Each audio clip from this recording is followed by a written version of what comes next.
Quasi court, இது main court, judicial court. இந்த RTO, DRO, வட்டாட்சியர், நீங்க உள்ள போய் பாருங்க, நீதின்னு போட்டிருப்பாங்க, நீதிபதினு போட்டிருப்பாங்க, பாத்துருக்கீங்களா? வட்டாட்சியர் நீதிபதி, வட்ட நீதிபதி அப்படின்னு போட்டிருப்பாங்க. அவங்களாம் யாரு? அரைகுறை நீதிமன்றம், அதெல்லாம் குவாசி கோர்ட். அப்போ மாவட்ட பதிவுத்துறை தலைவராக இருக்கட்டும், மாநில பதிவுத்துறையில் இருக்கிற அலுவலகம், அங்கீகார அலுவலகம், பிடிசிபி அங்கீகார அலுவலகம், பொதுப்பணித்துறை, உள்ளாட்சித்துறை, எதுனாலும் சரிதான், நிலம் சம்பந்தமா இருக்கிற அனைத்து துறைகளிலும் அவர்களுக்கு விசாரணை மேற்கொள்கிற அதிகாரம் இருக்கு. அவர்கள் துறையில் நடந்த தவறுகளை சரி செய்யவோ, கூட்டு பேசி விசாரிக்கவோ, அதிகாரி செய்த தவறை விசாரிச்சு அந்த பாதிக்கப்பட்டவரோட பேப்பரை சரி பண்ணவோ அவருக்கு அந்த மேலதிகாரி. அப்ப அந்த இடத்துல ஒரு நீதிபதியா மாறிடுறார்.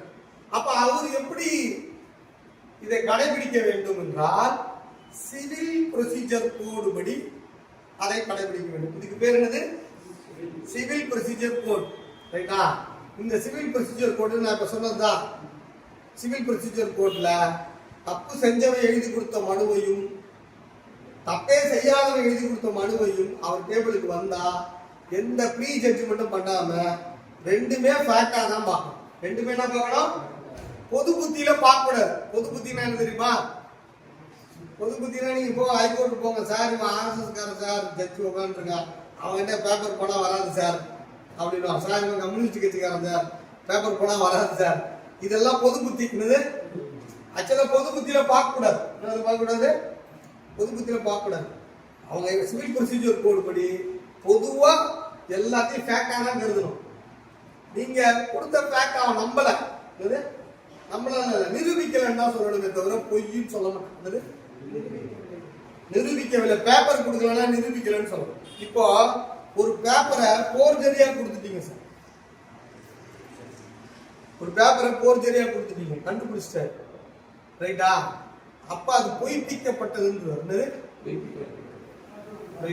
அதுக்கு பேப்பரே கொடுக்காம இருந்தீங்கன்னு வைங்க, நிரூபிக்கப்படவில்லைன்னு சொல்லுவாரு. எது கம்மியான எஃபெக்ட் உங்களுக்கு புரிஞ்சுக்கலாம்? அதாவது என்னைக்குமே தப்பான எவிடன்ஸை கொடுத்துடக்கூடாது. பொய்ப்பிச்சிட்டோம்னா கம்ப்ளீட்டா உங்களோட வாதமே அடிபட்டு போயிடும்.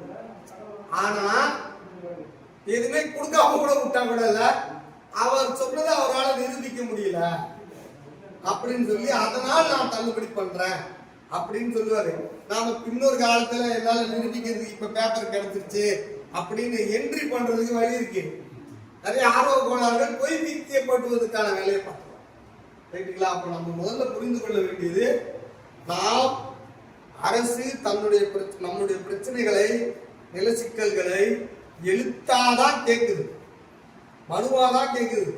அந்த மனுவுல என்ன இருக்கணும்னா ஃபேக்ட் இருக்கணும். என்ன இருக்கணும்? ஃபேக்ட் இருக்கணும். முடிந்த அளவுக்கு நான் உங்ககிட்ட என்ன சொல்ல வரேன்னா, நிரூபிக்கப்பட்டதா.